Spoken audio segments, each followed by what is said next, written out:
Thank you, Mr. Chairman. I feel in this position like I've been culled out of the herd. I thank our guests for joining us. On August the 7th, 680 people were arrested at 7 different food processing plants in the state of Mississippi. They included 5 poultry plants. That was the largest immigration raid in the United States since May of 2008, when the Postville, Iowa processing plant was raided. But it's not uncommon. It happens with frequency, and it reflects a reality which a couple of you have alluded to in your testimony.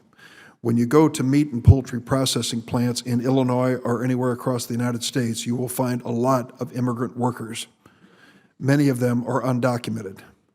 They take these jobs because they're hot, dirty, sometimes dangerous, and the local folks don't want them. And what I'm finding, I might just add parenthetically, when I was working my way through college, I worked in a meat processing plant, a pork processing plant in East St. Louis, Illinois. It was good pay, but tough work. And I had no doubt that I was going back to college at the end of every summer. The point I'm getting to is this. Mr. Cardell, you mentioned it specifically. Thank you. We've got to have an honest conversation about immigration here. The notion that this immigration issue is being driven on one side only by the liberals and the faith community ignores the reality. Immigrant labor, migrant labor, is critical for agriculture in America. It's critical for each one of you. In Illinois, I have people with orchards who say, if you don't have the workers to pick these peaches and apples, I'm going out of business. Dairy farmers, 3rd generation, no kids left in the family are interested in it. If I don't get migrant workers to come in here, we're done. We've got to have a more honest conversation about this, and I've got to ask you all to step up your game a little bit. This notion that we're only going to accept engineers with high-tech degrees as immigrants in this country, well, my mom wouldn't have come to this country under that standard. Many people wouldn't. We need folks who will do hard, tough work, and immigrants historically have done it. Let me open the floor for a minute and see if anybody wants to comment.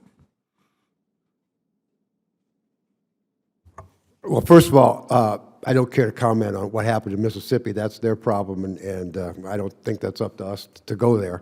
But I don't think this is just an agricultural issue. Everywhere you go, whether it's retail, whether it's the convenience store, there's a help wanted sign there. We need employees. The frustration for us is that we have businesses in the United States that need employees, and we have people that want to come here, and we don't get it accomplished. And it should be a perfect marriage, and it doesn't happen. So, what's needed? We needed a streamlined visa approval, one that works. And in our case with poultry processing, a lot of people say, well, why don't you automate? And we are, and we're doing it. But we need people now. The automation takes time. It's expensive. We need people now, and there's people that wanna come here. And again, referencing West Liberty Foods, we utilize 2 government programs to monitor our employees. One is E-Verify, and the other one is the Image program. And they work great, but we need people. I get the same message back from the restaurant industry, the hotel industry, nursing home industry. This notion that we ought to just close our borders, we're done, we don't need any more legal immigration in this country is wrong, and it's unfair. So I hope that folks in the agricultural side will speak up. Let me raise an issue, if I can, that it has not been raised, and it's kind of rare in this committee. There's a conversation underway in some parts of America about global warming and climate change. And I've engaged my farmers in Illinois to join in the conversation. Now, most farmers and Farm Bureau, and for example, and other groups that come to see me, start off by saying they don't trust the Environmental Protection Agency. They think they're meddlesome and get in the way of sound agriculture. But yet, I will tell you, 20 years ago, there weren't many farmers who could predict if they could set aside a 20-foot by 20-foot patch on their farm and put up a wind turbine and make several $1,000s a month as part of the solution to the climate crisis we face.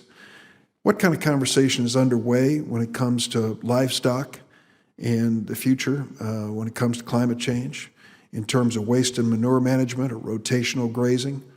Are you in this conversation?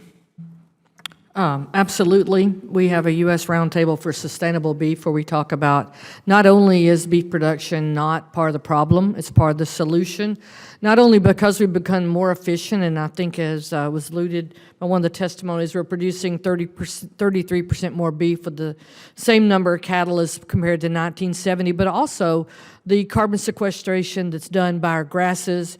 And if that all is taken into effect, and our own EPA said that beef cattle account for less than 2% of the greenhouse gases.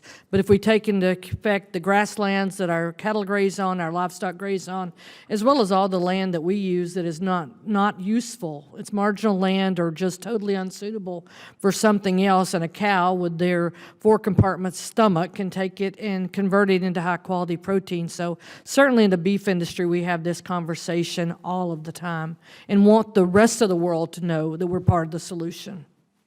Thank you, Mr. Chairman.